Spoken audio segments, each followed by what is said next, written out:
हर शब्द जिहड़ा हुण साडा सारिਆਂ ਦਾ ਸਾਂਝਾ बन गया कि हिंदी की गल चल रही है कि हिंदी होनी चाहिए है। मैं कहना हिंदुस्तानी होनी चाहिए, जिहदे च उर्दू भी होवे, जिहदे च पंजाबी भी होवे, सारे अखर जिहड़े साਂਝੇ हैं वो शामिल हो जाण ते मेरा ख्याल है कोई बुरी गल नहीं, क्योंकि लोग हिंदी फिल्मां भी देखते हैं, हिंदी गाने भी सुनते हैं असीं रोज़। जे तुसीं वो हिंदी सुन सकते हो, हिंदी पढ़ भी सकते हो, तुसीं लिख भी सकते हो।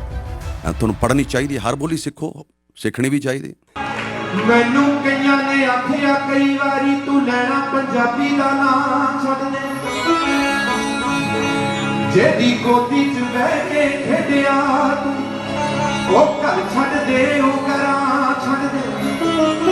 जे पंजाबी पंजाबी ही कुकड़ा है, जिथे खड़ा खड़ोता ओ था छड्ड दे। ओए मैनू इंज लगदा ए कमरे आखदे ने, ओए पुत्रा तू अपनी मां छड्ड दे।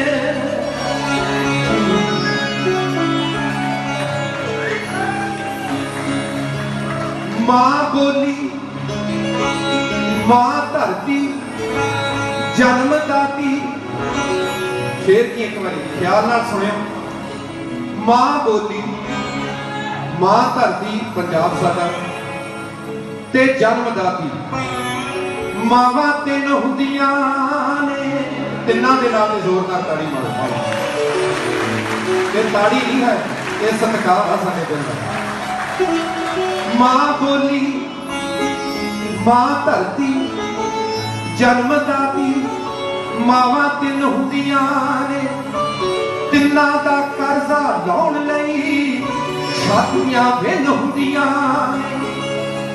खून दे के खाक हो के कर्ज उतार हुंदा है, जेड़ा मां नूं भुल्ले मंगला